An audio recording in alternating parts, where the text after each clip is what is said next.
Hi friends, नमस्कार। मैं सुरजीत कुमार एक बार फिर आपका मैथ की क्लास में स्वागत करता हूं। देखो, पिछली क्लास में प्रॉफिट लॉस में अंतर के प्रश्न पढ़े थे। आज हम उसी श्रृंखला में आगे बढ़ते हुए आज हम पढ़ेंगे जब किसी वस्तु को या जब कोई सामान है उसको अलग अलग भागों में बांटकर फिर बेचा जाए तो टोटल पर होने वाला प्रतिशत लाभ या हानि बताओ, या टोटल का हमें दे देगा फिर कहेगा कि अलग अलग का प्रतिशत लाभ या हानि बताओ, या फिर दो वस्तुओं को अलग अलग बेचेगा तो उस कंडीशन में हमें विक्रय मूल्य समान देगा, कई बार कहेगा कि क्रय मूल्य समान है। इस टाइप के प्रश्नों की चर्चा आज हम करेंगे। लेकिन उससे पहले कल की क्लास में एक स्टूडेंट A1 मीना ने एक क्वेश्चन किया था, तो वो जो कमेंट था उसका मैंने जो क्वेश्चन था उसका सॉल्यूशन क्वेश्चन मैंने यहाँ लिख दिया है और उसके सॉल्यूशन की अब बात करेंगे। तो देखो, ये जो क्वेश्चन है बहुत बढ़िया क्वेश्चन है और ये जो प्रश्न है वो मिश्रण का क्वेश्चन है। तो वैसे तो हम मिश्रण में ऐसे प्रश्नों की चर्चा करेंगे, लेकिन एक बार मैं इस क्वेश्चन का सॉल्यूशन दे देता हूँ। जैसे अपना क्वेश्चन है, एक तरबूज का वजन 20 kg है, इसमें 90% पानी है। 4 दिन बाद तरबूज की कुछ मात्रा वाष्पीकृत हो जाती है, मतलब उसका पानी वाष्पीकृत हो रहा है, तो पानी की मात्रा 60% रह जाती है। देखो, पानी की मात्रा क्या रह जाती है? 60%। पहली पानी की मात्रा क्या थी? 90%। अब आप ये बताओ, ये जो तरबूज है उसकी अगर बात करेंगे तो यहाँ अगर 90% पानी है तो बताओ फल कितना बचेगा? भाई, अगर पानी 90% है तो इसमें फल कितना होगा? 10%। ये बात है पहली लाइन की। आगे कह रहा है 4 दिन बाद तरबूज से कुछ मात्रा में पानी वाष्पीकृत हो गया और पानी की मात्रा कितनी रह जाती है? 60%। 60% पानी रहेगा तो फल की मात्रा क्या होगी? 40%। अब देखो, यहाँ से थोड़ा सा समझना है कि जो फल है उसका परसेंट बढ़ रहा है। आप ये बताओ कि जो तरबूज था वो पहले था वही है, उसमें फल कहाँ से बढ़ेगा? लेकिन यहाँ जो परसेंट है वो बढ़ रहा है। क्यों बढ़ रहा है? क्योंकि पानी का अनुपात कम हो रहा है, तो पानी के अनुपात में फल का अनुपात ज़्यादा हो गया, मतलब वाष्पीकृत हो रहा है वो सिर्फ पानी हो रहा है, फल की कंडीशन सेम है। और अगर फल की कंडीशन सेम है तो हम ये जो फल है इसके जो परसेंट हैं इनको बराबर रख के हल कर सकते हैं। मतलब यहाँ हम क्या करेंगे कि जो पहले तरबूज था वो कितने केजी था? 20 kg। और 20 kg अगर तरबूज था तो उसमें फल कितना था? 10%। 20 kg में फल कितना है? 10%। तो 20 का 10% निकालेंगे और ये जो 20 का 10% है वो आगे जो मात्रा होगी फल की उसका 40% होगा। तो आगे जो फल की मात्रा होगी उसको हम x मान लेते हैं, तो x का को गुणा में कन्वर्ट कर देंगे और आगे क्या लिख देंगे? 40%। और ये देखो, ये जो मात्रा थी अपने पास फल की ये बराबर थी, इसका मतलब यहाँ बराबर हो गया यहाँ तक। अब हम इसको आगे हल करेंगे तो देखो, परसेंट का मतलब बटा 100 और इधर भी परसेंट का मतलब बटा 100, तो सीधी सी बात है प्रतिशत से प्रतिशत कट जाएगा।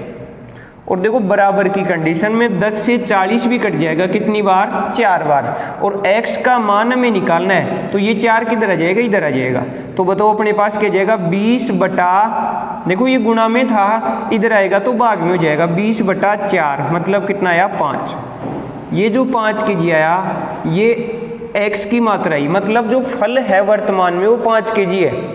अगर फल 5 kg है, पहले फल कितना था? 20 kg, तो बताओ कितनी मात्रा कम हो गई? 15 kg कम हो गई। और वो जो 15 kg कम हुआ वो देखो पानी कम हुआ, यहाँ फल तो स्थिर है। अब बताओ कम कौन हो रहा था? वाष्पीकृत कौन हुआ? पानी। तो यहाँ जो मात्रा कम हुई वो किसकी हो गई? पानी की। इसका मतलब कितना पानी वाष्पीकृत हो गया? 15 kg पानी वाष्पीकृत हो गया। बहुत बढ़िया क्वेश्चन था और बहुत सी एग्जामों में ऐसा क्वेश्चन पूछा भी जाता है। चलो अब हम बात करते हैं अपने टॉपिक पे। आज हम पढ़ेंगे जब मात्रा का अनुपात दिया गया हो, मतलब अलग अलग भागों में बांटकर बेचा जाए। चलो देखते हैं क्वेश्चन।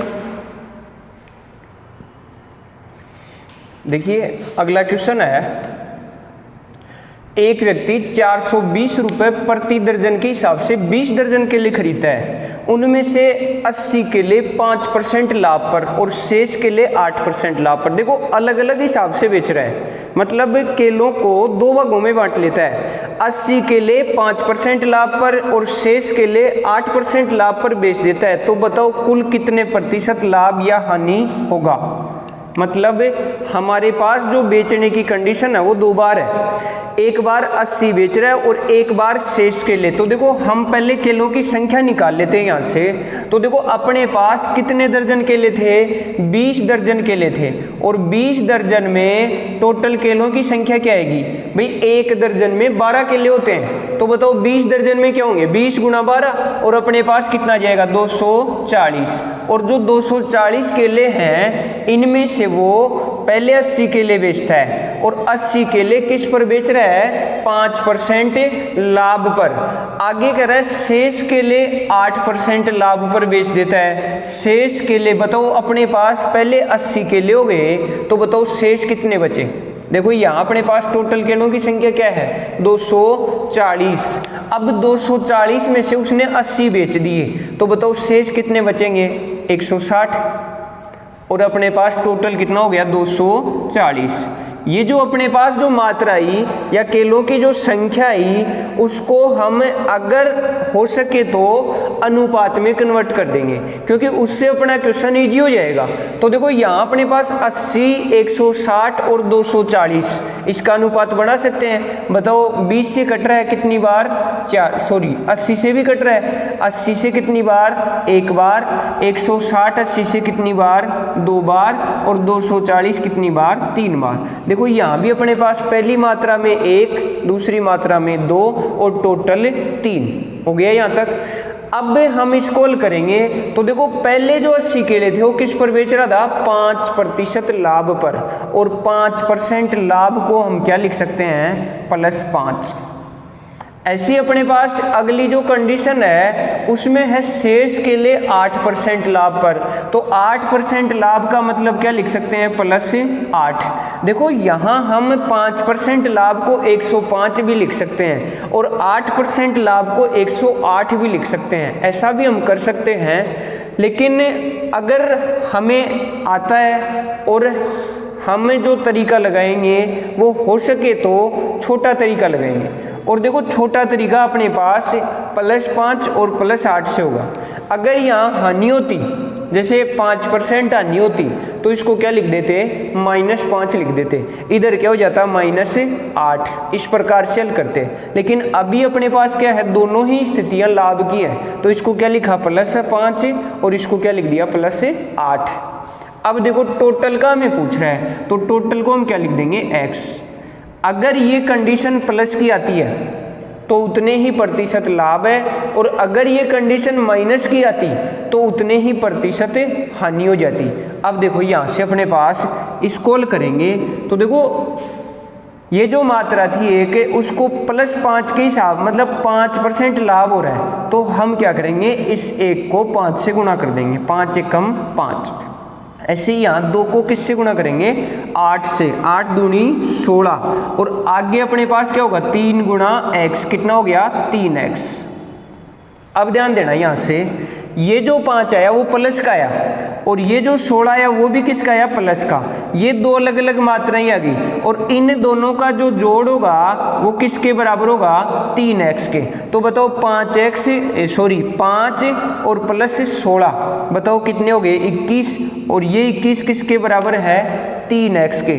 अगर यहाँ से हम x का मान निकालेंगे तो बताओ क्या हो जाएगा, 21/3, और अपना आंसर क्या आएगा 7। और ये जो 7 आया वो उतने ही प्रतिशत क्या गया, लाभ आएगा। क्योंकि जो 7 है वो प्लस का है और प्लस का मान आता है तो बताओ क्या हो जाता है, लाभ हो जाता है। समझ में आ गई बात। एक बार फिर से देख लेते इस क्वेश्चन को। देखो अपने पास यहाँ क्या था, एक व्यक्ति ने 420 रुपए प्रति दर्जन के हिसाब से 20 दर्जन केले खरीदे। देखो ये कंडीशन अपने काम नहीं आई। और देखो कौन से प्रश्नों में ये जो मूल्य वाली कंडीशन है वो काम नहीं आती है, वो आता है अपने पास जैसे परसेंट की स्थिति दे रखी और प्रतिशत की स्थिति पूछ रहा हो ना, तब मूल्य की कंडीशन हम बहुत कम काम में लेते हैं। तो देखो यहाँ अपने पास जो क्वेश्चन था उसमें 420 रुपए प्रति दर्जन के हिसाब से 20 दर्जन केले थे। हमने क्या किया, यहाँ से सिर्फ केलों की संख्या निकाली। तो बताओ 20 दर्जन में कितने केले आए, 240। अब 240 में से 80 केले उसने किस पर बेचे, 5% लाभ पर। फिर बताओ अपने पास केलों की संख्या क्या आएगी, शेष कितने केले बचे, 160 और टोटल केले कितने हो गए, 240। यहाँ से हम इनका अनुपात बनाते हैं तो अपने पास क्या जाता है, 1, 2, 3 और इसको आगे हल करते हैं। तो देखो 5% लाभ का हमने क्या लिखा, +5, 8% लाभ का क्या लिखा, +8 और आगे क्या लिख दिया, x। तो यहाँ से अब इसको हल करते हैं। तो देखो कैसे करते हैं, मात्रा को जो परसेंट आ रहा था उससे गुणा कर देंगे। तो बताओ 1 को 5 से गुणा करेंगे, 5 एकम 5। ऐसे 2 को किससे करेंगे, 8 से, 8 दूनी 16। ऐसे 3 को x से तो 3x। अब बताओ +5 और +16 ये दोनों अलग अलग मात्राएं थी, तो इन दोनों का जोड़ किसके बराबर होगा, टोटल के। तो बताओ इन दोनों का जोड़ कितना हुआ, 21 और वो 21 किसके बराबर है, 3x के। तो बताओ 1x बराबर क्या हो जाएगा, 7। तो इसका मतलब हो गया 7% लाभ। तो ये प्रश्न समझ में आया होगा। अब नेक्स्ट क्वेश्चन की ओर चलते हैं। देखो अगला क्वेश्चन है, एक व्यक्ति अपने सामान का 36.36% हिस्सा 8% लाभ पर। यहाँ भी देखो सामान को अलग अलग भागों में बांट दिया। भाई उसने पहले 36.36% हिस्सा बेचा और वो किस पर बेचा, 8% लाभ पर। शेष भाग को किस पर बेचे कि उसे कुल 5% लाभ हो। अब की बार टोटल का हमें दे दिया और शेष का पूछ रहा है। तो देखो इस प्रश्न को कैसे करेंगे, अब आपको साथ साथ करना है। तो अपने पेन कॉपी उठा लीजिए और साथ साथ लग जाइए। देखो अपने पास पहली जो कंडीशन थी वो क्या थी, 36.36% हिस्सा। एक बार हम इसको हल करते हैं 36.36% को। देखो मैंने एक बार पहले भी बताया था कि 9.09 का मतलब क्या होता है, 1/11। 9.09 का मतलब क्या होता है, 1/11। तो यहाँ अपने पास क्या है, 36.36 है। तो देखो 9.09 का 4 गुना क्या होगा, 36.36। और इसको हम क्या लिख सकते हैं बताओ, 4/11।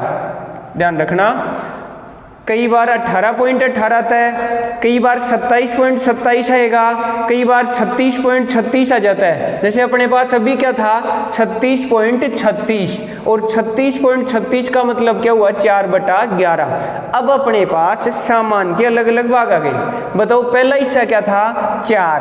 तो बताओ दूसरा हिस्सा क्या होगा। देखो टोटल सामान यहाँ 11 है, यहाँ जो 11 है वो टोटल सामान है। भाई यहाँ 36.36 का मतलब 4/11 हुआ और 4/11 का मतलब क्या है, 11 में से 4 और 11 में से 4 हो गया। तो बताओ बच्चा कितना, 7 और टोटल कितना हो गया, 11 हो गया यहाँ तक। अब देखो आगे क्वेश्चन क्या दे रखा था कि 36.36% हिस्सा किस पर बेच रहा है, 8% लाभ पर। तो बताओ ये जो पहला कंडीशन थी, 4 जो हिस्सा आया उसको किस पर बेच रहा है, 8% लाभ पर। आगे कह रहा है शेष को किस दर पर बेचे। देखो शेष की दर हमें पूछ रहा है, तो शेष का प्रतिशत लाभ या हानि हमें पूछा जा रहा है। तो इसको हम x% मान लें, क्योंकि जो पूछता है उसको x मान लेंगे। उसके बाद हमें कर रहा है उसे कुल 5% लाभ होता है। तो बताओ टोटल के नीचे क्या लिख देंगे, +5। यहां तक समझ में आ गया होगा। अब हम इसको हल करेंगे। तो देखो 4 को किससे गुणा करेंगे, 8 से। 8 चौगे 32। ऐसे ही बताओ 7 किससे गुणा होगा, x से। कितना हो जाएगा, 7x। और 5 किससे गुणा हो रहा है, 11 से। तो 11 × 5 = 55। अब ध्यान देना, इन दोनों का जोड़ भाई ये पहला स्थिति का सामान था और ये दूसरी स्थिति का है, इन दोनों स्थितियों का जो जोड़ है वो टोटल के बराबर होगा, है कि नहीं। भाई यहाँ अपने पास टोटल कितना है 55, और पहली स्थिति में 32, दूसरी में 7x, तो ये जो 7x है हमें तो x की वैल्यू निकालनी है, तो बताओ 7x निकालेंगे तो ये 32 कहाँ जाएगा इधर, और ये 32 55 में से घटा देंगे, क्योंकि अपने पास इन दोनों का जो जोड़ होगा वो 55 के बराबर होगा। तो बताओ 7x बराबर क्या होगा, समझ में आ गया होगा कि ये 32 इधर जाएगा तो ये यहाँ प्लस में है, इधर जाएगा तो किस में हो जाएगा माइनस में, और 55 में से अगर 32 घटाएंगे तो अपने पास बचेंगे 23। हो गया यहाँ तक। अब हम इसको आगे हल करेंगे तो देखो हमें किसका मान निकालना है x का, और x की वैल्यू निकालेंगे तो अपने पास क्या आएगा 23/7, मतलब 23/7, और 23/7 को हल करेंगे तो अपने पास आ जाएगा 7 ये 21, बच गए कितने 2/7, 3 सही 2/7%। और ये बताओ अपने पास क्या आएगा, प्रॉफिट आएगा या लॉस। तो देखो यहाँ अपने पास जो कंडीशन है वो प्लस में ही आ रही है, तो बताओ प्लस की स्थिति में क्या होता है प्रॉफिट, तो ये अपने पास हो गया लाभ, कितने का 3 सही 2/7% का लाभ हो गया। दोस्तों साथ साथ करते जाओ, मैं ये कह रहा हूँ गणित बहुत ईजी है, अगर हम पर्सन को पॉइंट टू पॉइंट पढ़ते जाते हैं और उसको हल करते हैं तो बहुत ईजी हो जाता है। चलो एक और पर्सन लेते हैं हम, जिसमें हमें यहाँ 3 हिस्से देगा। अभी अपने पास क्या था कि 2 हिस्सों में बांटा था, फिर टोटल पूछा है। अगला जो क्वेश्चन लेते हैं उसमें हम 3 हिस्से ले लेते हैं यहाँ, कि पहला हिस्सा, दूसरा हिस्सा, तीसरा हिस्सा, फिर टोटल। चलो करते हैं एक क्वेश्चन ऐसा भी। देखो अगला क्वेश्चन है, एक व्यापारी कपड़ा खरीदता है, कपड़े का आधा भाग, पॉइंट टू पॉइंट समझते जाओ और हल करते जाओ।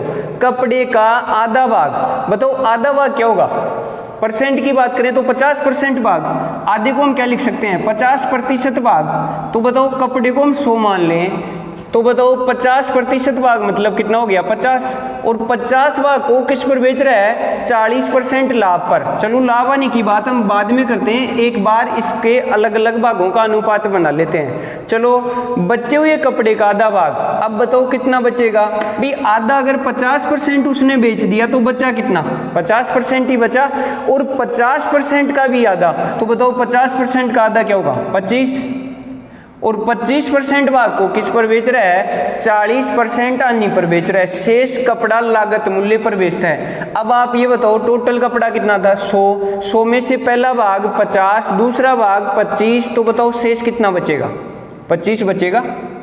हो गया यहाँ तक। अब बताओ टोटल कपड़ा कितना हो गया अपने पास 100, यहाँ तक समझ में आ गया होगा।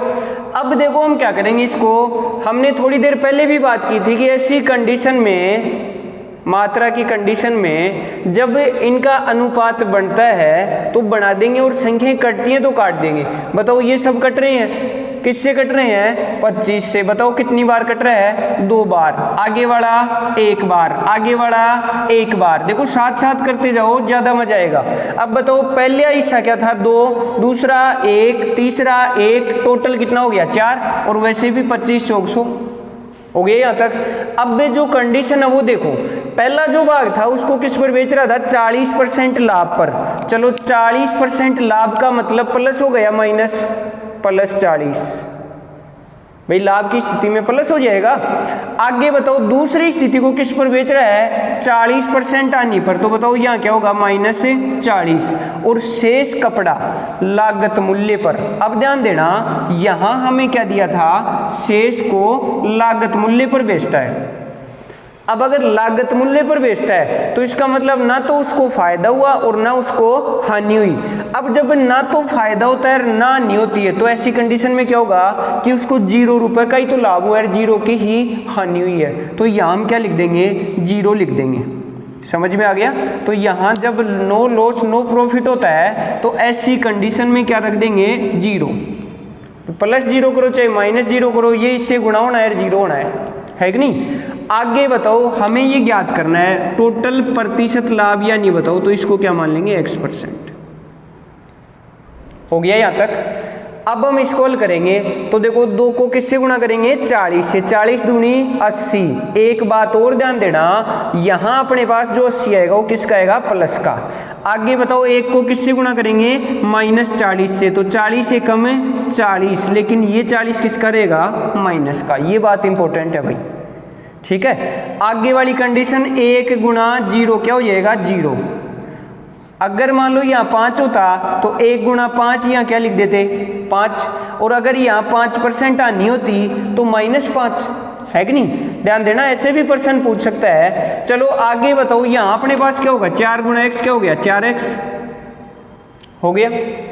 अब बताओ इन सब का जो हल होगा वो किसके बराबर होगा टोटल के। तो बताओ इनका हल क्या होगा।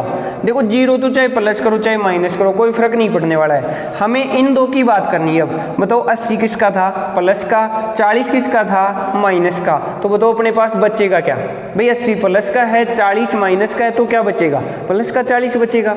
अब अगर प्लस 40 बचा और ये प्लस 40 किसके बराबर होगा 4x के, तो बताओ x की वैल्यू निकालेंगे तो 40/4, और 40/4 क्या हो जाएगा 10, और ये जो 10 आया वो अपना किस में आया प्लस में, और 10 अगर प्लस में आ रहा है तो इसका मतलब क्या हो गया 10% लाभ हो गया।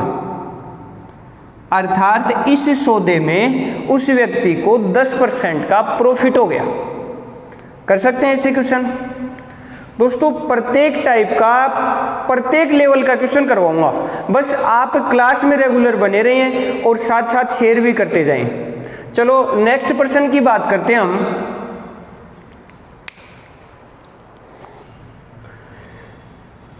चलो देखो अगला क्वेश्चन है, एक व्यक्ति ने 2 वस्तुएं प्रत्येक 2760 रुपए में खरीदी।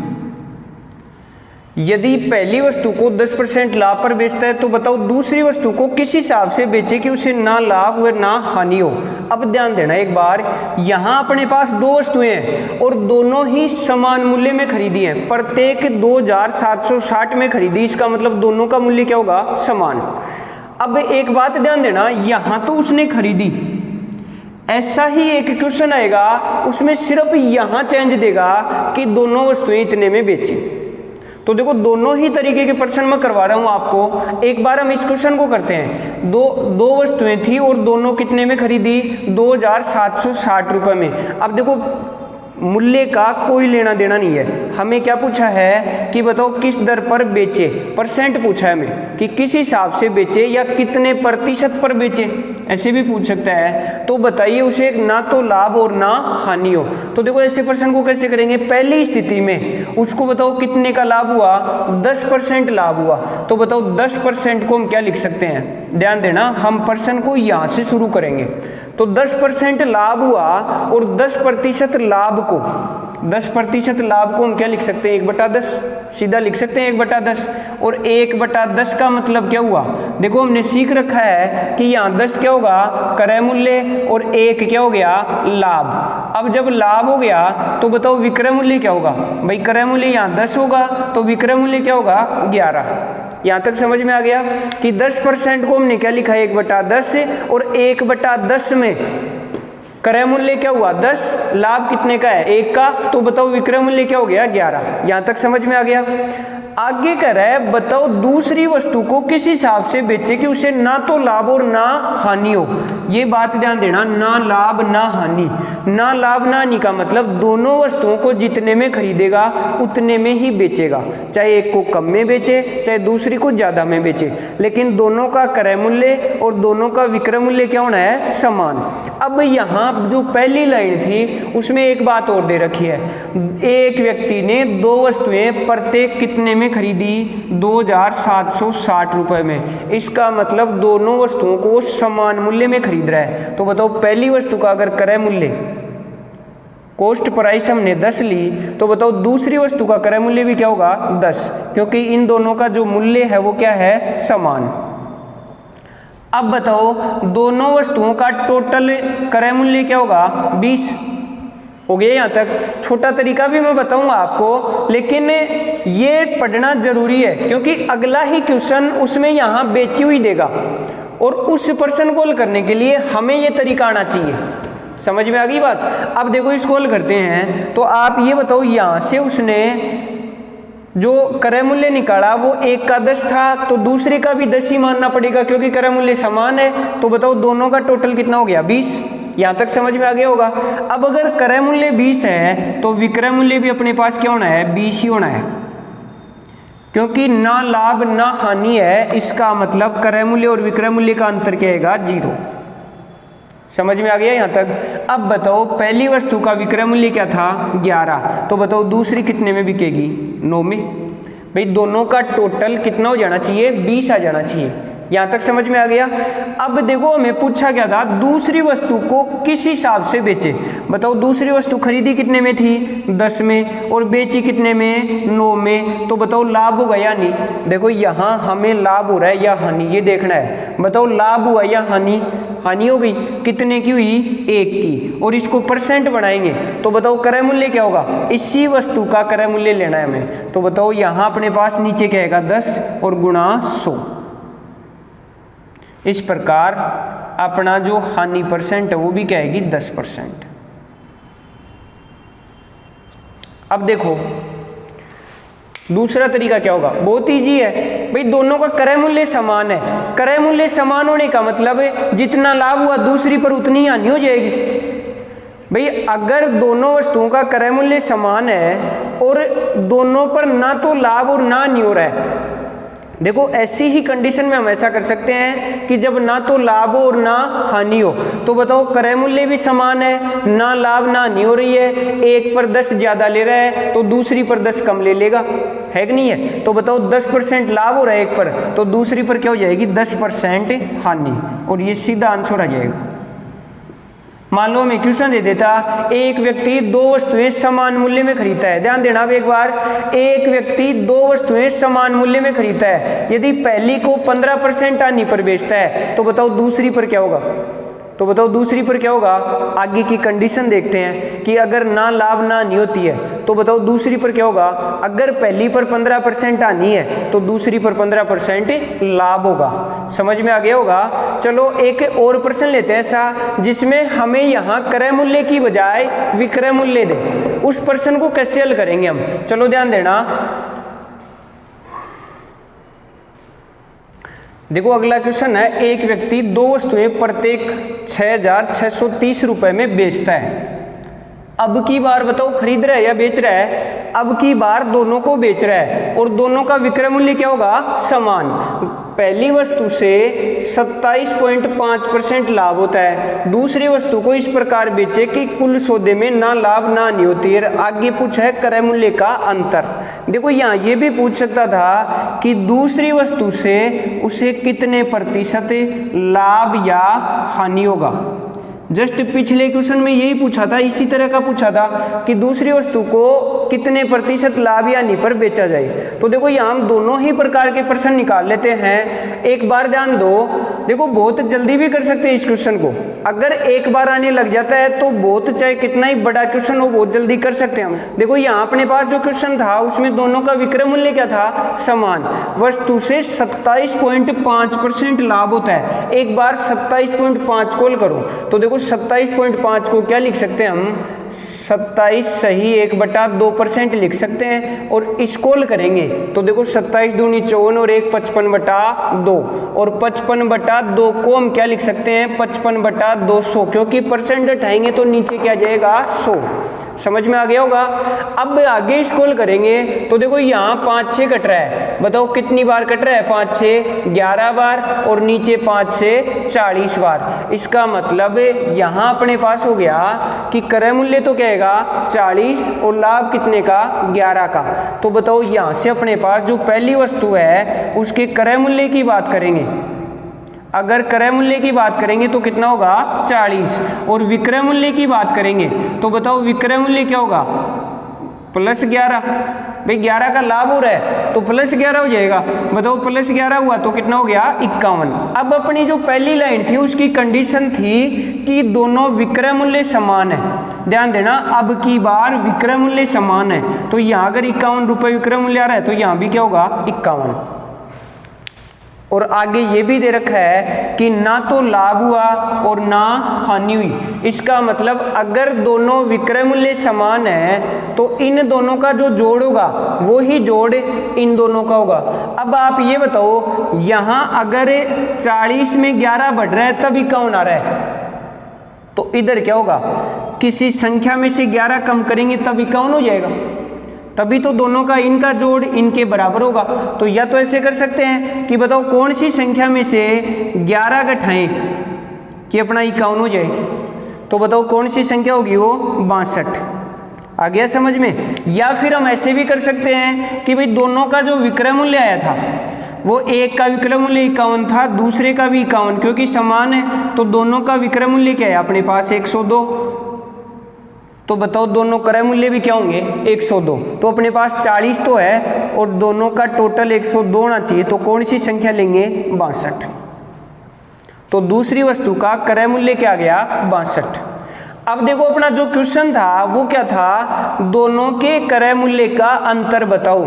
अगर बात परसेंट में नहीं है, देखो यहां क्रय मूल्य का अंतर पूछा है, अगर बात परसेंट में नहीं होती है तब हमारे ये वैल्यू काम आती है। समझ में आ गई बात। तो बताओ यहां अपने पास दोनों के विक्रय मूल्य का अंतर पूछ रहा है, बताओ हम क्या निकाल सकते हैं। यहां से हमें दे रखा है 6630 रुपए में बेचता है, एक वस्तु को कितने में बेच रहा है 6630 में। चलो यहाँ से लिख लेते हैं 6630 एक वस्तु का विक्रय मूल्य है, और यहाँ अपने पास जो विक्रय मूल्य आया वो बताओ एक वस्तु का क्या है 51, चाहे इसका ले लो चाहे इसका ले लो। देखो विक्रय मूल्य समान था अब की बार, तो बताओ यहाँ हमने 51 लिया, 6630 किसके बराबर है 51 के, 51 के। अब हमें ज्ञात क्या करना है, दोनों के क्रय मूल्य का अंतर बताओ। पहली वस्तु का क्रय मूल्य क्या था 40, दूसरी का क्या आया 62, अंतर बताओ कितना हो गया 22। अंतर कितने का हो गया 22 का। तो बताओ अगर अंतर पूछ रहा है तो गुणा भी किससे कर देंगे अंतर से। आ गया होगा समझ में। अब देखो इसको हल करेंगे, 51 से कितनी बार कट रहा है बताओ, 51 एक कम 51, बच गए कितने, यहाँ से देखो 66 में 51 बार जाएगा, एक बार जाएगा, तो बताओ कितने बचेंगे अपने पास, बच जाएंगे यहाँ 15, और 15 के आगे 3 लगाते 153, और 153 में 51 का भाग कितनी बार जाता है 3 बार, तो आगे क्या आ जाएगा 0। 130 को किससे गुणा करना है 22 से, तो 22 से गुणा कर दो, 13 दूनी 26, 13 दूनी 26 और 2 28 और 1 0, मतलब अपना जो आंसर आया वो आया 2860 रुपये। अगर मान लो हमें पूछ रहा है प्रतिशत लाभ या प्रतिशत हानि बताओ, इसी प्रश्न में ध्यान देना एक बार, अगर इसी प्रश्न में हमें पूछ रहा है कि बताओ किस प्रकार बेचे या दूसरी वस्तु पर होने वाले प्रतिशत लाभ या हानि बताओ, तो देखो इसको कैसे करेंगे भैया, हमें दूसरी वस्तु पर क्या हो रहा है 11 की हानि हो रही है, और 11 की हानि कितने पर हो रही है 62 पर, तो बताओ नीचे क्या आएगा 62 और गुणा 100, इस प्रकार अपना दूसरा आंसर आ जाएगा। कर सकते हो ऐसे क्वेश्चनों को। चलो एक और प्रश्न लेते हैं ऐसा जिसमें अपने पास यहाँ देखो 2 वस्तुएं थी, इस प्रश्न में अपने पास 2 वस्तुएं हैं, मान लो ऐसी 3 वस्तुएं आ जाए तो किस प्रकार हल करेंगे। तो देखो अगला क्वेश्चन लेते हैं जिसमें अपने पास 3 वस्तुएं होंगी। चलो नेक्स्ट करते हैं। देखो अगला क्वेश्चन है, एक व्यक्ति ने 3 वस्तुएं, अब की बार उसने कितनी वस्तुएं बेची 3, और प्रत्येक कितने में बेची 2520 रुपए में। यदि x को 30% लाभ पर, x को किस पर बेचा 30% लाभ पर, और y को 36.36% लाभ पर, और z के बारे में हमें पूछ रहा है। देखो प्रश्न कोई भी हो, अगर अपना कॉन्सेप्ट सही है तो हम हर प्रकार का क्वेश्चन कर सकते हैं। और देखो मैं आपको बिल्कुल पॉइंट टू पॉइंट कॉन्सेप्ट के हिसाब से हल करवाने की कोशिश कर रहा हूँ, बस आप क्लास में रेगुलर बने रहिए, थोड़ा थोड़ा शेयर भी करते रहिए। चलो देखते हैं इस क्वेश्चन को। यहाँ से ध्यान देना, अब यदि पूरे लेन देन में ना लाभ ना हानि हो, इसका मतलब तीनों वस्तुओं का जो क्रय मूल्य होगा वो तीनों वस्तुओं के विक्रय मूल्य के क्या होगा बराबर।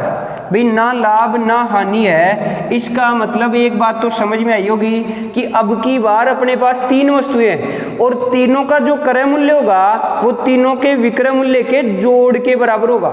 समझ में आ गई बात। तो देखो यहां से हम ध्यान दें, सबसे पहले पहली वस्तु के क्रय मूल्य और विक्रय मूल्य का अनुपात निकालते हैं। बताओ यहां अपने पास x को किस पर बेचा, 30% आने पर। 30% का मतलब क्या होगा, 3/10। देखो छोटे रूप में लिखेंगे, जितना छोटा लिखेंगे उतना परसेंट ईजी हो जाएगा।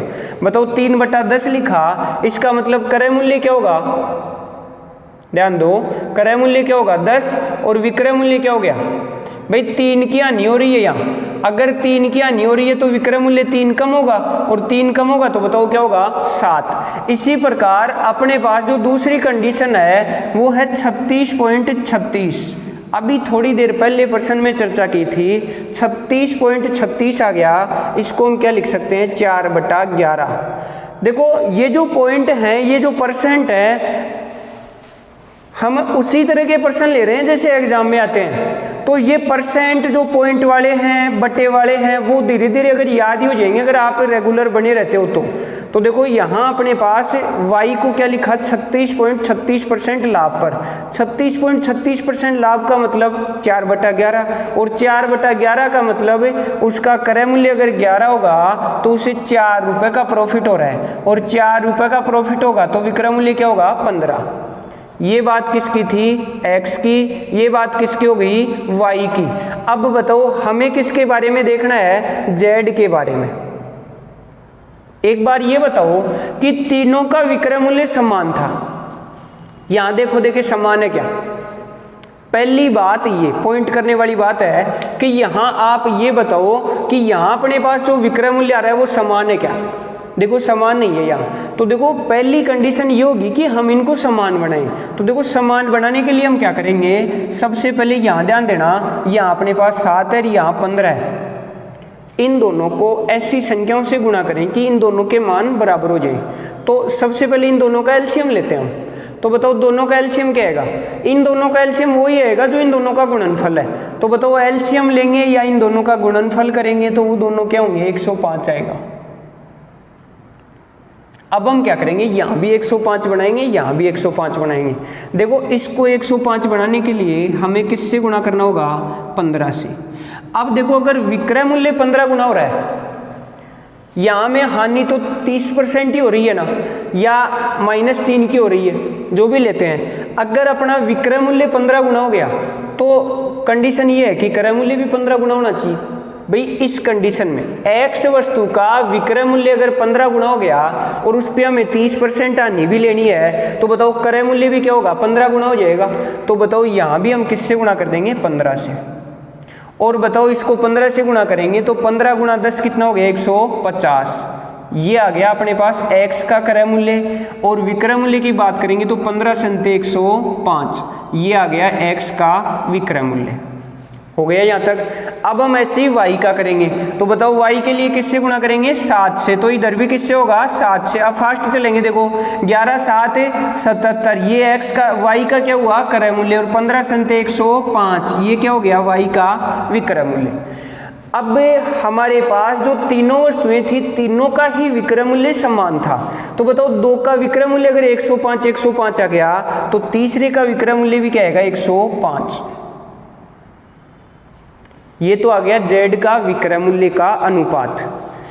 अब हम बात करें तो देखो नो लॉस नो प्रॉफिट था, ना तो लाभ था और ना हानि थी। ऐसी कंडीशन में क्या होगा, तीनों वस्तुओं की कॉस्ट प्राइस तीनों वस्तुओं की सेलिंग प्राइस के बराबर होगी। तो बताओ तीनों वस्तुओं की सेलिंग प्राइस देखो अपने पास क्या आएगी भाई, विक्रय मूल्य की अगर तीनों की बात करेंगे तो अपने पास विक्रय मूल्य क्या आएगा, यहाँ देखो 105 105 और 105 315 हो गया। अगर विक्रय मूल्य की बात करेंगे तो कितना हो गया 315। अब देखो यहां अपने पास बात करेंगे तो देखो क्रय मूल्य भी अपने पास क्या होना चाहिए 315 होना चाहिए तीनों का।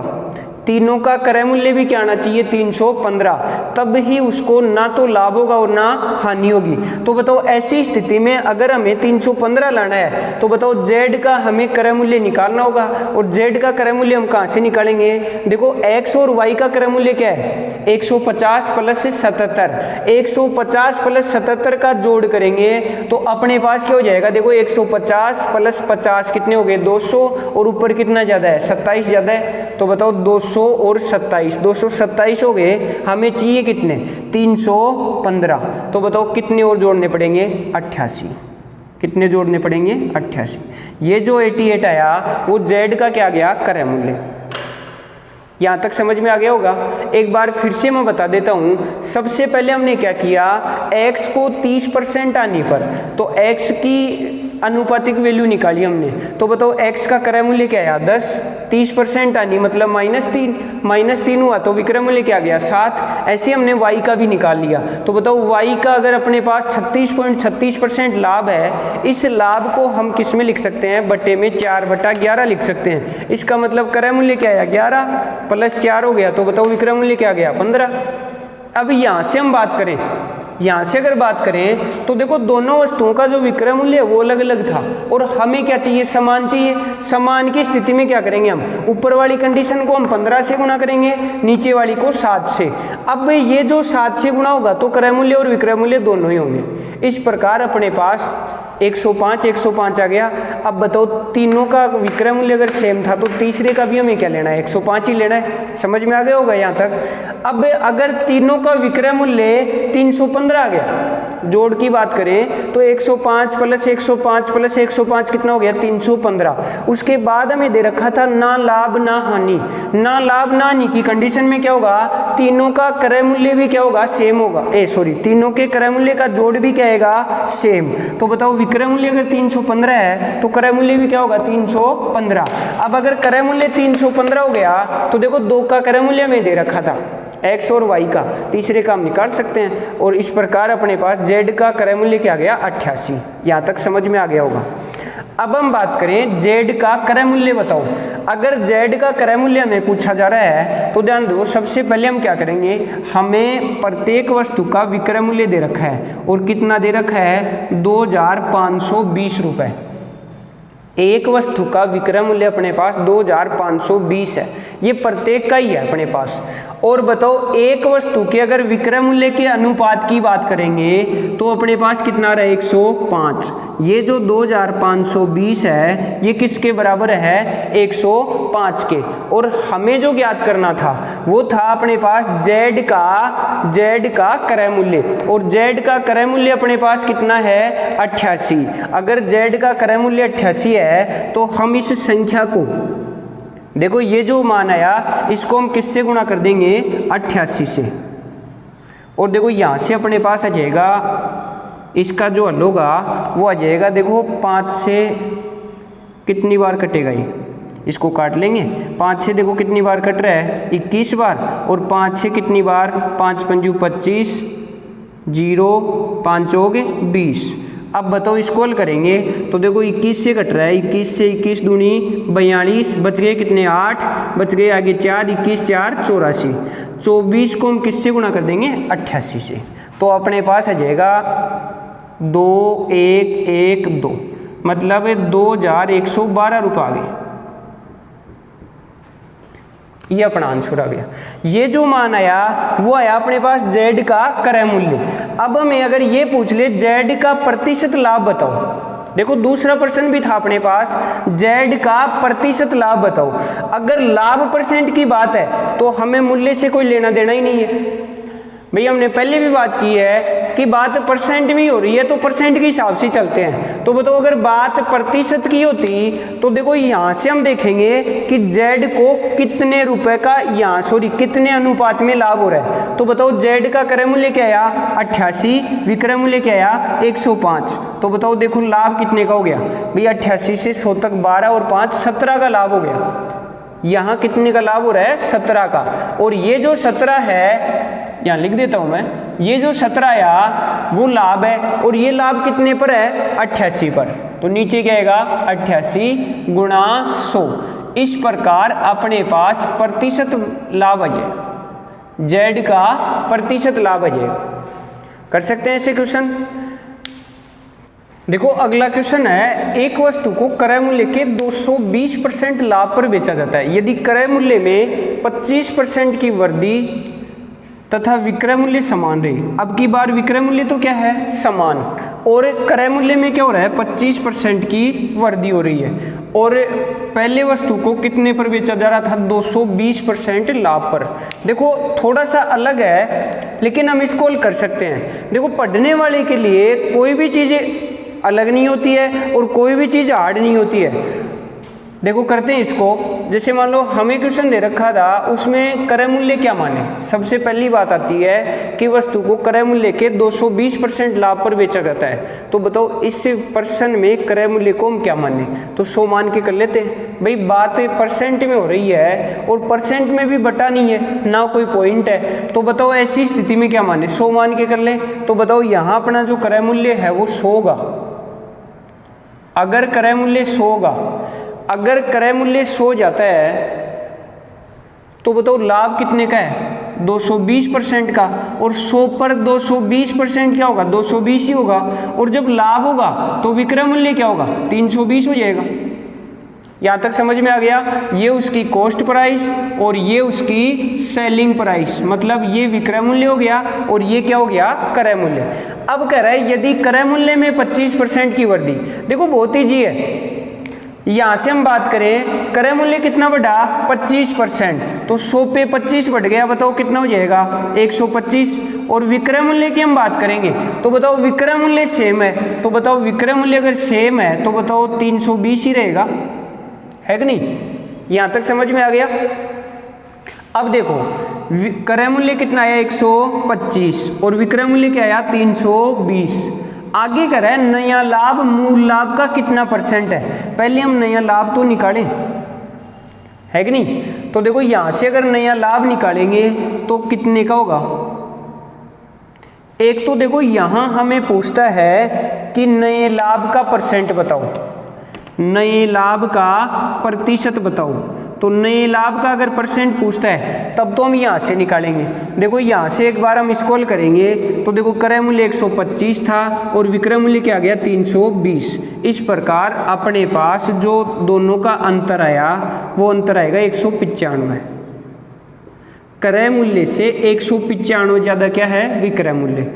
अब हम इसको परसेंट में कन्वर्ट करेंगे तो अपने पास क्या आएगा, 195 बटा 125। भाई ये 195 लाभ है, वो है किसका, 125 का है, तो नीचे क्या आ गया, 125 और गुणा 100। भाई परसेंट बनाना है तो गुणा 100। अब देखो स्क्रॉल करेंगे, ये 5 बार और ये 4 बार, 25 से कट जाएंगे। अब बताओ यहाँ से 5 से इसको काटेंगे इधर, तो बताओ 5 दिए 15, बच गए कितने, 4, 5 9 45, 39 का कितने गुना, 4 गुना, और 39 का 4 गुना अपने पास कितना हो जाएगा, 9 चौक 36, 9 4 दिए 12 और 3 15, 156 हो गया। इसका मतलब जो नया लाभ आएगा वो आएगा 156%। कितने परसेंट आ गया, 156% नया लाभ आ गया। अब हमें जो प्रश्न था वो ये कह रहा था नया लाभ मूल लाभ का कितना प्रतिशत है। तो यहाँ अगर नया लाभ 156 है तो बताओ मूल लाभ क्या होगा, 220, है कि नहीं है। और देखो परसेंट वाली स्थिति जिसमें का होता है वो मान का आता है नीचे, तो बताओ मूल लाभ का आएगा। देखो बहुत इंपॉर्टेंट बात है, यहाँ से ध्यान देना, पर्सन हार्ड नहीं होता है, बस उसकी लैंग्वेज हार्ड बन जाती है। तो देखो यहाँ से अपने पास जो क्वेश्चन था वो था नया लाभ मूल लाभ का कितना प्रतिशत है। तो का किसके साथ है, मूल लाभ के। इसका मतलब का वाली कंडीशन नीचे आती है। तो बताओ मूल लाभ का आएगा नीचे और नया लाभ का हो जाएगा ऊपर। तो बताओ 156 तो का आएगा, भाई नया लाभ तो 156% हो गया ना, तो 156 तो आएगा ऊपर और नीचे क्या आएगा 220। और बताओ इसको परसेंट में बदलेंगे तो गुणा 100, यहाँ से स्क्रॉल कर देंगे तो इसका हल अपने पास आ जाएगा। देखो ध्यान देना, यहाँ से एक बार तो 0 से 0 काट दें, कट गया। उसके बाद हम क्या करेंगे, अगर 22 का नहीं आ रहा है पाड़ा तो हम क्या कर देंगे, 2 से काट दो 11 बार और 2 से 5 बार। 156 का कितने गुना, 5 गुना। अब हम क्या करेंगे, यहाँ से देखो जल्दी करने के लिए गुणा नहीं करने की बजाय 156 का 10 गुना क्या होगा, 1560, और 1560 का सीधा आधा कर दो तो 1500 का आधा 750, 60 का आधा 30, तो 780 बटा क्या हो गया 11, और इसको करेंगे तो 11 7 77, कितने बच गए, 1, आगे जीरो भी है फिर भी भाग नहीं जा रहा है, तो जीरो लगाने के बाद भी भाग नहीं जाता है तो पहले क्या लगा देंगे, जीरो, उसके बाद पॉइंट।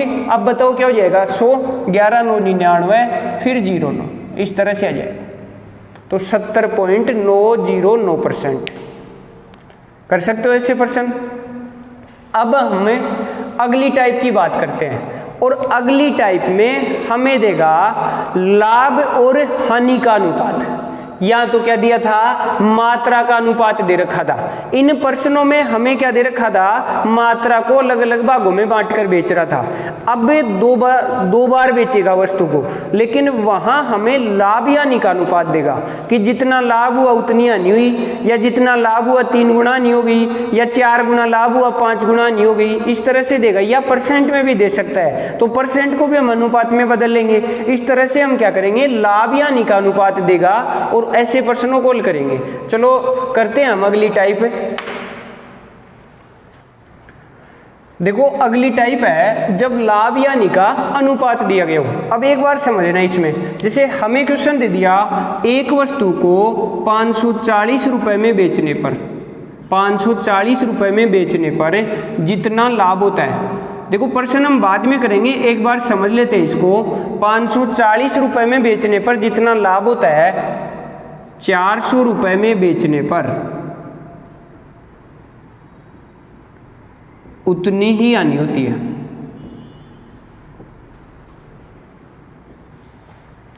400 रुपए में बेचने पर उतनी ही हानि होती है। सिंपल का सा क्वेश्चन है, एक बार हमें सिंपल से शुरुआत करेंगे और फिर आगे लेवल के हिसाब से हम बढ़ते जाएंगे प्रश्नों में। देखो अपना जो क्वेश्चन है उसमें 540 में बेच रहा है तो उसको लाभ हो रहा है। चलो आप ये बताओ कि जब लाभ होता है तब जो विक्रय मूल्य होगा वो क्रय मूल्य से कम होगा या ज़्यादा।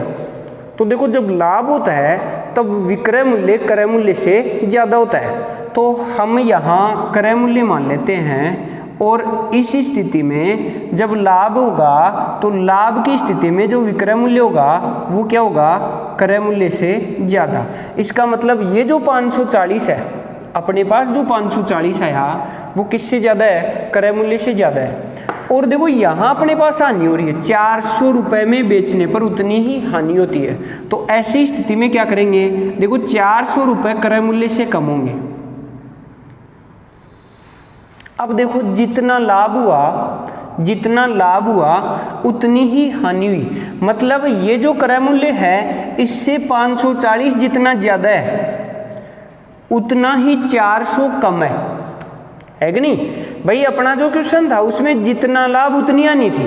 अब समझना इस बात को कि क्रय मूल्य से 540 जितना ज़्यादा है, भाई लाभ वाली कंडीशन में ज़्यादा होता है, तो इधर क्रय मूल्य से 400 उतना ही क्या होगा, कम होगा। तो अगर यहाँ 1 ज़्यादा होगा तो इधर भी 1 कम होगा, इधर 5 ज़्यादा होगा तो इधर भी 5 कम होगा। इस प्रकार हम यहाँ लाभ और हानि का अनुपात निकाल सकते हैं। तो देखो अपने पास जो लाभ और हानि का अनुपात आएगा वो क्या आएगा, 1:1। अगर मान लो इसी क्वेश्चन में ऐसे देता कि 540 में जितना लाभ होता है 400 में बेचने पर 3 गुना हानि होती है। देखो मैं पर्सन की लैंग्वेज चेंज कर रहा हूँ, 3 गुना हानि होती है। तो देखो इधर जितना लाभ होगा इस तरफ जो हानि होगी वो 3 गुना हो जाएगी। तो यहाँ बताओ हानि का जो अनुपात आएगा वो क्या आएगा, 3 आएगा। तो यहाँ लाभ 1 हानि 3 कर सकते हैं ऐसा पर्सन। अब यहाँ से एक बात और समझना कि जो क्रय मूल्य था वो 400 से ज़्यादा था और 540 फिर क्रय मूल्य से भी ज़्यादा है। तो देखो यहाँ से 400 से जब 3 अनुपात बढ़ाते हैं तब तो क्रय मूल्य आ जाता है, और क्रय मूल्य से 1 अनुपात और बढ़ते हैं तब क्या आ जाता है 540। इस प्रकार हम अनुपात में कितने बढ़ रहे हैं, 3 और 1 4। अनुपात में हम कितना बढ़ रहे हैं, 4। अब ध्यान से समझना, अनुपात में हम यहाँ से यहाँ तक 4 बढ़ रहे हैं, और बात अगर संख्या की या मूल्य की करें तो मूल्य में देखो कितना बढ़ रहे हैं। यहाँ मूल्य क्या था 400 और यहाँ मूल्य क्या है 540। तो बताओ कितना बढ़ गए 140। मूल्य 140 बढ़ा और अनुपात कितना बढ़ा 4। तो बताओ 140 किसके बराबर है, 4 की। तो बताओ 1 बराबर क्या हो जाएगा, निकाल सकते हैं ना। 1 बराबर निकालेंगे तो बताओ अपने पास क्या आएगा, 4 दूनी 8, 4 तिये 12, बच गए 2, 20 हो गए, 4 पंजू 20, 1 की वैल्यू आ गई 35। अब अगर लाभ की बात करें तब तो कितना हो जाएगा 35, और अगर हानि की बात करेंगे तब बताओ कितना होगा 35 गुणा 3 कितना हो गया 105, और टोटल बात करेंगे तो 105 इधर बढ़े और 35 आगे बढ़ गए। टोटल कितना बढ़ गया है 105 प्लस 35 कितना हो गया 140। तो मेरी बात आपको ध्यान से समझ में आई होगी। अब हम बात करेंगे इसके शॉर्टकट की। मान लो यही क्वेश्चन है और उससे हमें शॉर्टकट पूछ लिया कि जल्दी अमल कैसे करें। तो देखो अगर जितना लाभ उतनी हानि होती है, ध्यान देना, अगर जितना लाभ उतनी हानि हो रही है, ध्यान से समझना, आगे के प्रश्न बहुत ईजी हो जाएंगे अगर हमने यहाँ इसका तरीका सीख लिया तो देखो यहाँ से अगर इसको हल करेंगे तो देखो 540 में जितना लाभ होता है 400 में बेचने पर उतनी ही हानि होती है। एक बात बताओ आप कि इधर 540 और इधर 400, जितना लाभ उतनी हानि। अब बताओ यहाँ अगर एक एक आ रहा था, इसका मतलब ये क्रय मूल्य तो बीच में ही था भाई। 400 से जितना ज्यादा क्रय मूल्य है, क्रय मूल्य से जितना ज्यादा 540 है, तो इसका मतलब ये जो क्रय मूल्य है ये बीच की वैल्यू आई। किस किस के बीच की वैल्यू, 540 और 400 के बीच की। ध्यान देना, रटना नहीं है, बहुत समझ के करना है टॉपिक को। तो देखो यहाँ अपने पास 400 और 540 के बीच में क्या आ रहा है, क्रय मूल्य। और जब बीच की संख्या निकालते हैं तो औसत में भी हम पढ़ेंगे, बीच की संख्या निकालते हैं तो क्या करते हैं, दोनों संख्याओं का जोड़ करके 2 का भाग लगा देंगे। तो देखो यहाँ से अपने पास जो 540 था और प्लस 400 बटा 2, तो यहाँ अपना जो क्रय मूल्य आएगा वो देखो कितना आ जाएगा 540 और 400, 940 बटा 2, और 940 बटा 2 को हल करेंगे तो अपने पास आ जाएगा 470, 470। ये क्या है, इसका क्रय मूल्य। अब देखो अगर यहाँ जितना लाभ उतनी हानि होती, ध्यान से समझना, एक बार फिर वापस आ रही है हम इसमें, 1 का लाभ और 1 की हानि होती। देखो जितना लाभ उतनी हानि में 1 अनुपात 1 लेंगे, और अगर 1 अनुपात 1 लेंगे तो देखो इधर से इधर 1 बढ़ा और आगे भी हम 1 बढ़ रहे हैं। तो बताओ टोटल कितना बढ़ रहे हैं, यहाँ तक 2, और वो जो 2 बढ़ रहे हैं वो किसके बराबर होगा, 140 के। तो 140 बटा 2 मतलब कितना हो गया 70। भैया अंतर 40 का था और दोनों अनुपातों का जोड़ क्या हो गया 2। तो बताओ 140 किसके बराबर हुआ, 2 के। तो 1 बराबर क्या हो गया 70। अब अगर हानि 70 की या लाभ 70 का है तो देखो अगर हानि अगर 70 की होगी तो 400 में 70 बढ़ जाएंगे, तब क्या जाएगा क्रय मूल्य। तो क्रय मूल्य क्या आएगा 470। तो शायद आपको ये तरीका समझ में आ गया होगा। चलो आगे प्रश्नों की बात करते हैं, लेकिन हमने ये बात छोड़ दी 3 अनुपात 1 वाली। इसी क्वेश्चन में अगर 3 गुना होता है, यहाँ ये भी बता दें, अगर यहाँ 3 गुना होता तो कैसे करते। लाभ कितने गुना है, 1 गुना, हानि कितने गुना है, 3 गुना। तो जब लाभ और हानि की कंडीशन होती है, ध्यान से समझना, लाभ की कंडीशन में अंतर करते हैं, हानि वाली कंडीशन में भी अंतर करते हैं। हमने पहले भी सीखा था कि समान स्थिति आए तो अंतर करना है, और जब विपरीत स्थिति आए तो हमें जोड़ना है। तो बताओ 1 और 3 का जोड़ क्या होगा 4, और वो जो 4 होगा वो किसके बराबर होगा, इन दोनों के अंतर के। 540 और 400, बताओ इन दोनों का अंतर कितना है 140। तो बताओ 1 बराबर क्या होगा 140/4, मतलब कितना हो गया 35। अब अगर लाभ की बात करेंगे तो यहाँ कितना हो रहा है 35 का, और हानि की बात करेंगे तो यहाँ 3 गुना हो रही है, मतलब 105 की। तो या तो 400 में 105 बढ़ा देंगे, भाई जब क्रय मूल्य निकालते हैं तब विक्रय मूल्य में हानि जोड़ देते हैं, या फिर 540 में से 35 घटा देंगे। तो बताओ अपने पास यहाँ वैल्यू क्या आएगी 505। यहाँ जो क्रय मूल्य होगा वो अलग हो जाएगा। क्यों हो जाएगा? क्योंकि अपने पास जो कंडीशन है वो भी अलग है। तो शायद मेरी बात आपको समझ में आई होगी। अब हम इससे रिलेटेड प्रश्नों पे चर्चा करते हैं। चलो पहला क्वेश्चन देखते हैं। देखो पहला क्वेश्चन है, एक खिलौना 1140 रुपए में बेचने पर जितना लाभ होता है 820 रुपए में बेचने पर उतनी ही हानि होती है। सीधा सा है, जितना लाभ उतनी हानि, बात बराबर की है। और पूछा क्या है खिलौने की लागत।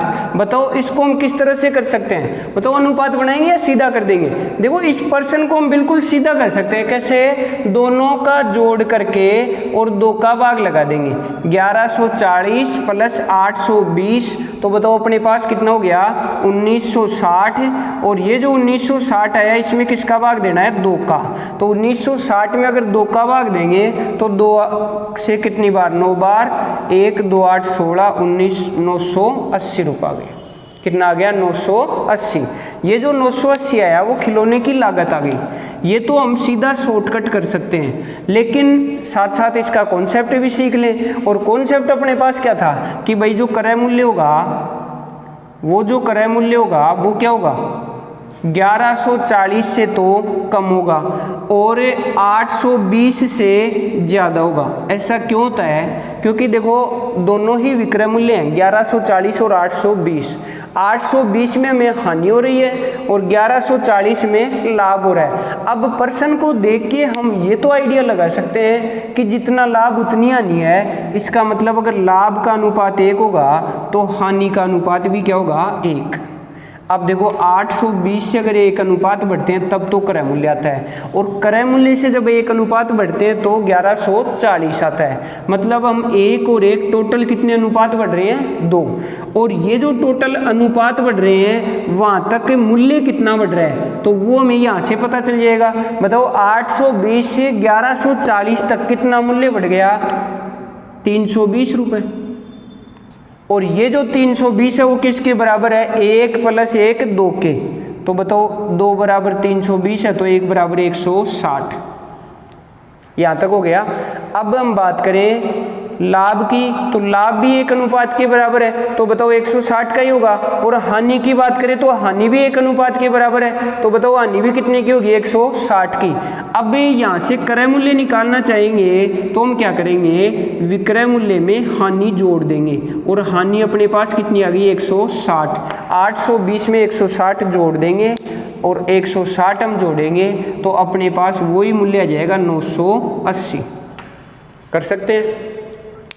चलो नेक्स्ट प्रश्न लेते हैं, जिसमें हमें यहाँ जितना लाभ उतनी हानि के बजाय साथ साथ गुणात्मक रिलेशन दिया गया है। मतलब उसको हम अनुपात में कन्वर्ट करेंगे। चलो देखते हैं हम ऐसा क्वेश्चन।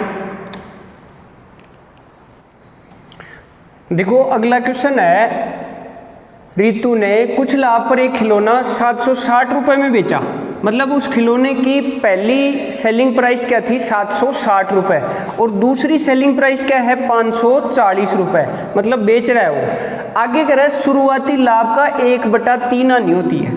जब वो 540 रुपये में बेचता है तो शुरुआती लाभ का 1/3 हानि हो जाती है। अब हम बात करें यहाँ से तो 1/3 का मतलब क्या होगा 1/3 का मतलब होगा लाभ का 1/3 है। इसका मतलब लाभ अगर 3 का होगा तो हानि कितने की है 1 की। अब यहाँ अनुपात बना लो। सबसे पहले हम क्या लिखेंगे बीच में क्रय मूल्य। देखो क्रय मूल्य एक तरफ भी आ सकता है। जब मान लो दोनों ही स्थितियों में लाभ होते तो दोनों ही विक्रय मूल्य इससे ज्यादा होते। ध्यान से समझना इस बात को। अगर दोनों ही स्थितियों में यहाँ लाभ होता ऐसा भी हो सकता है, आगे प्रश्न करेंगे हम ऐसा कि अगर दोनों ही स्थितियों में लाभ है तो उन दोनों स्थितियों में जो विक्रय मूल्य आएंगे वो क्रय मूल्य से क्या होंगे, दोनों ही ज़्यादा। और अगर दोनों ही स्थितियों में हानि होती तो जो दो विक्रय मूल्य आते वो इस क्रय मूल्य से क्या होते, दोनों ही कम होते। अभी अपना जो क्वेश्चन है उसमें एक जगह लाभ है और एक जगह हानि है, तो बताओ हानि वाली कंडीशन में तो विक्रय मूल्य क्या होगा, कम, और लाभ वाली कंडीशन में विक्रय मूल्य क्या होगा, ज़्यादा। विक्रय मूल्य क्या हो जाएगा, ज़्यादा। चलो अब बात करें हम लाभ और हानि की, तो बताओ लाभ का अनुपात क्या आया, 3, और हानि का अनुपात क्या रहा है, 1। तो देखो यहाँ से 1 और इसके आगे 3, तो 1 और 3 कितने बढ़ गए, 4।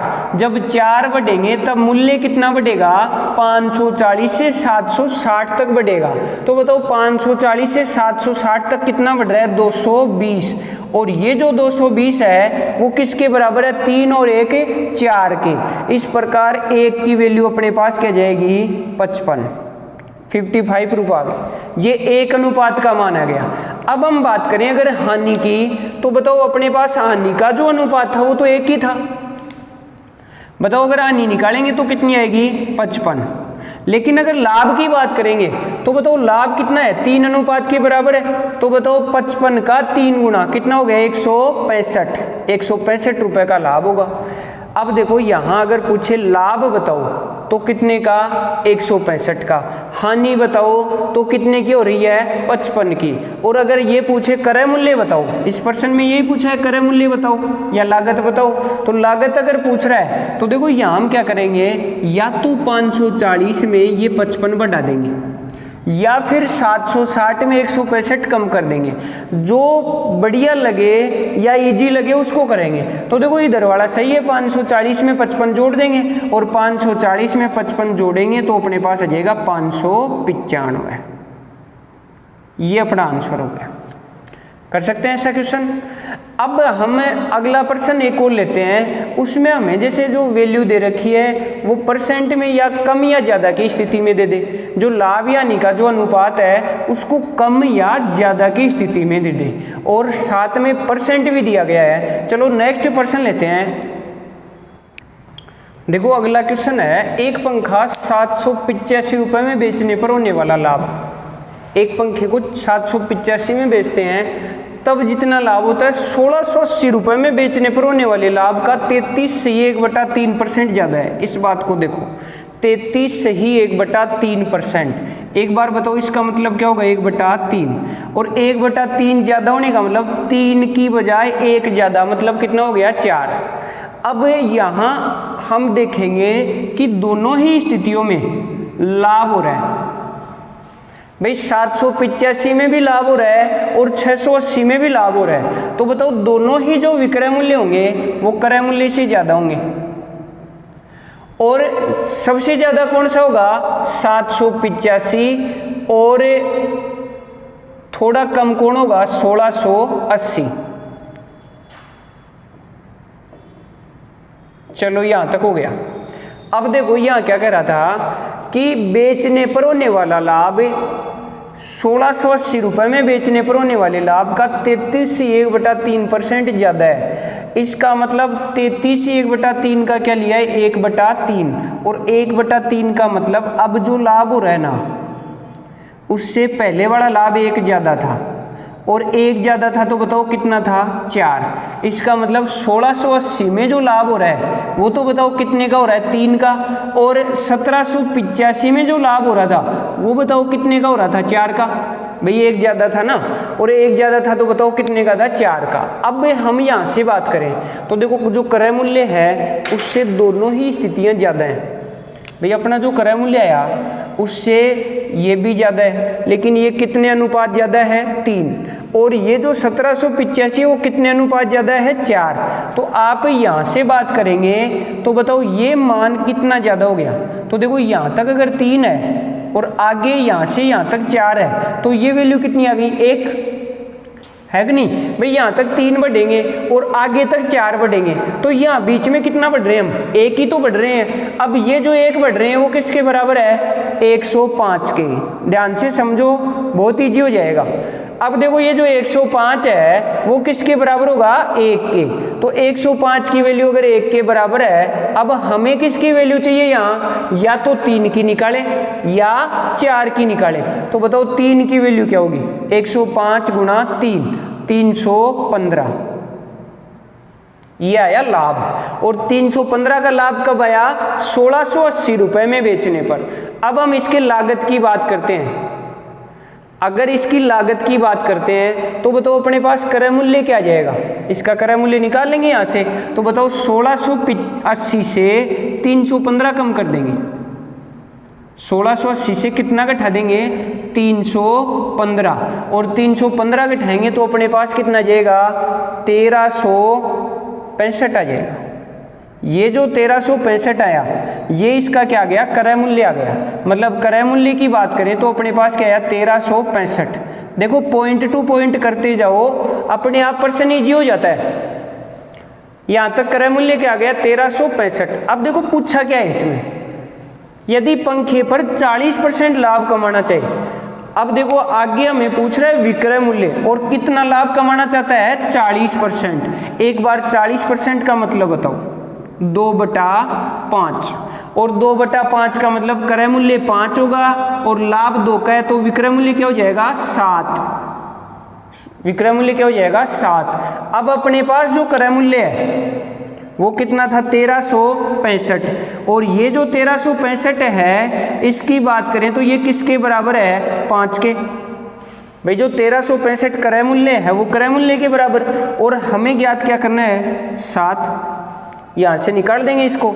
तो देखो यहाँ से अपने पास आ जाएगा 5 दूनी 10, बच गए 3, 5 7 35, 5 3 15, 273 को किससे गुणा करना है, 7 से, और 7 से गुणा करेंगे तो 7 21, 7 को 7 से गुणा किया 49, और 2 51, फिर 7 को 2 से किया, 7 दूनी 14 और 5 19, 1911 रुपये आ गए। तो शायद आपको क्वेश्चन समझ में आ गया होगा। अब देखो जो विद्यार्थी रेगुलर क्लास ले रहे हैं उनको शायद किसी टॉपिक में कोई प्रश्न में कोई समस्या नहीं होगी, क्योंकि मैं पॉइंट टू पॉइंट हर टाइप का प्रश्न करवा रहा हूँ। तो आप प्लीज़ क्लास को शेयर करते जाइए। अगर हमारी क्लास अच्छी लगी हो तो लाइक करें, और जो विद्यार्थी नए हैं नियमित क्लास लेने के लिए सब्सक्राइब करें। धन्यवाद।